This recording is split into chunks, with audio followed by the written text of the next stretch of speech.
Okay, you're good. 1A, take one. Hi, my name's Michelle Zauner. I'm the author of Crying in H Mart. I live in New York. I'm from Oregon, but I was born in Seoul, Korea.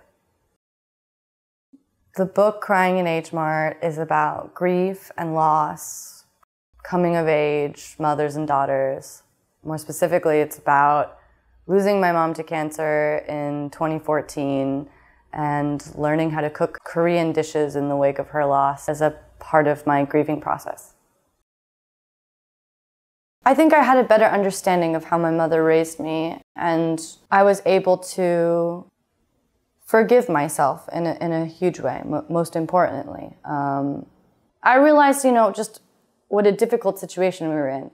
I was an only child. I had no Asian friends or friends with immigrant parents. I had no reference point in the media to know or understand why my mom was the way that she was. I always thought, I didn't realize how much of her personhood came from her culture and those sorts of differences between us.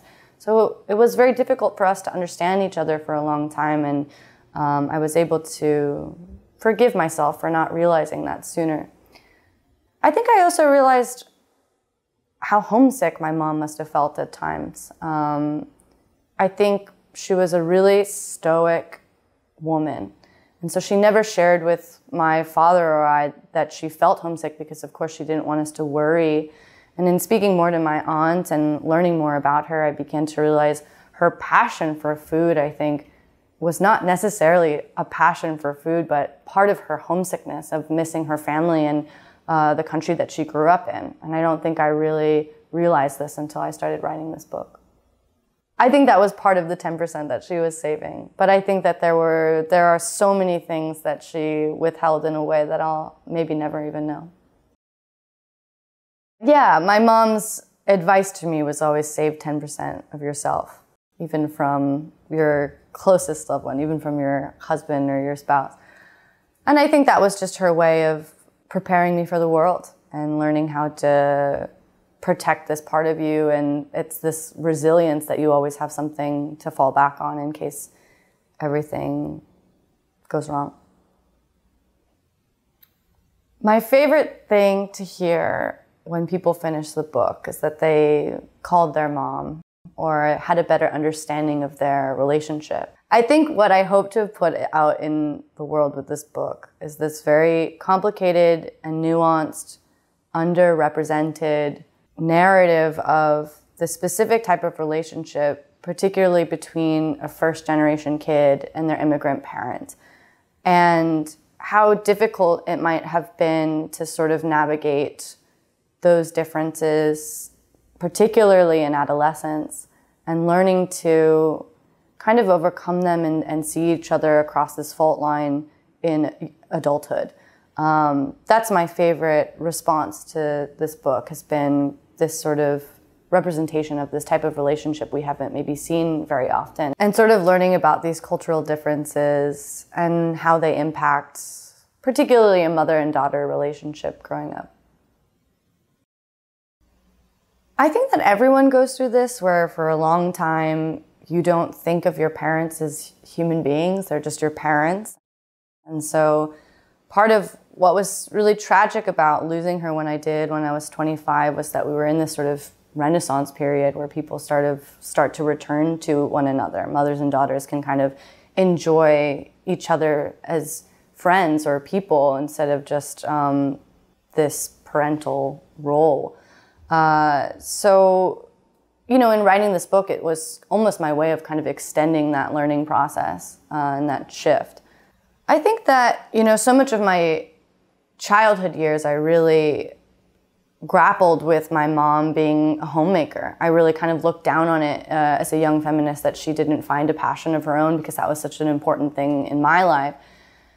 And I think I just realized that maybe she was a little bit more creative that she led on. I think a lot of the things that we associate with, homemaker type activities like fashion or interior decorating, I think that those are inherently creative things that we don't give enough credit, and I was able to value a lot more. And also just understand the sort of invisible labor that goes into raising a child and maintaining a home.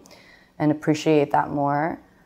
But yeah, I think I just learned more about my mother's poetic nature. I mean, she had a real way with words, even just saying, save 10% of yourself, or something that she said to me growing up when, you know, that really moved me was, you know, I've just never met someone like you. She had this real poetic way of, you know, finding meaning in ordinary experiences or relationships with other people. I think she was really moved deeply by art, and those are parts of myself that I really love that I think I inherited from her. And I think she has, yeah, I mean, she was a real social character. I mean, she had a real magnetic personality that charmed people and made you feel really close to her very quickly.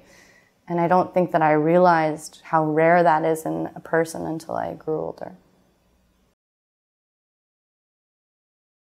My favorite passage is towards the end of the book, in a chapter called Kimchi Fridge. I think this is probably my first or second Thanksgiving after my mother has passed, and I'm in Bucks County, which is a suburb outside of Philadelphia, at my in-laws' house. And there were a couple of large items that I wanted to make sure to inherit, to move from Oregon to the East Coast where I moved. And one of them was my mother's kimchi refrigerator. And when my father's friend sent it to be delivered, I guess to save space, he had filled it with these old photographs that he had assumed that I would have wanted, but I didn't know, and so it sat in my in-laws' house for a year before I discovered them. And this is a passage about opening that fridge for the first time and finding them. In the old playroom, where we spent the night at Peter's parents', I took the photographs out and went through them again while Peter was sleeping. My favorites were the mistakes, ones of my mother that were objectively bad. Her eyes closed, accidentally blinking and unaware. An impromptu photo shoot at the local Rite Aid to finish off the reel. Smiling and posing in front of the cardboard Valentine's Day decor, standing beside a coin-operated kiddie ride, the aisle of wine bottles, the lawn chair display. A surprise shot at the garage door halfway through closing the trunk of her white Isuzu Trooper. It's like I'm there, watching her edge along the driver's side and come around to the car to unload groceries into the house, wearing large sunglasses, as always, her mouth halfway open as if in mid-sentence. I can hear her call to me to put down the camera. Candid photos where she's not composed, where she sits on the couch and I can see her affection radiating toward me, unaware. My back turned as I open a gift from Unmi, leaning back in a chair about to take a sip of beer, sitting on the living room carpet of our old home, watching something off camera, her nightgown falling off one of her shoulders. I can see the vaccination scar on her upper arm, the one that looked like she'd been burned by a car lighter, how it stoked all her fears that I too would have scars someday, that it was her duty to protect me from everything I might regret. She was my champion, she was my archive. She had taken the utmost care to preserve the evidence of my existence and growth, capturing me in images, saving all my documents and possessions. She had all knowledge of my being memorized. The time I was born, my unborn cravings, the first book I read, the formation of every characteristic, every ailment and little victory. She observed me with unparalleled interest, inexhaustible devotion. Now that she was gone, there was no one left to ask her about these things. The knowledge left unrecorded died with her. What remained were documents and my memories, and now it was up to me to make sense of myself, aided by the signs she left behind. How cyclical and bittersweet for a child to retrace the memory of their mother, for a subject to turn back to document their archivist. I had thought fermentation was controlled death. Left alone, a head of cabbage molds and decomposes. It becomes rotten, inedible. But when brined and stored, the course of its decay is altered. Sugars are broken down to produce lactic acid, which protects it from spoiling. Carbon dioxide is released and the brine acidifies. It ages. Its color and texture transmute. Its flavor becomes tartar, more pungent. It exists in time and transforms. So it is not quite controlled death, because it enjoys a new life altogether. The memories I had stored, I could not let fester. could not let trauma infiltrate and spread, despoil and render them useless. They were moments to be tended. The culture we shared was active, effervescent in my gut and in my genes. And I had to seize it, foster it so it did not die in me, so that I could pass it on someday. The lessons she imparted, the proof of her life lived on in me, in my every move and deed. I was what she left behind. If I could not be with my mother, I would be her.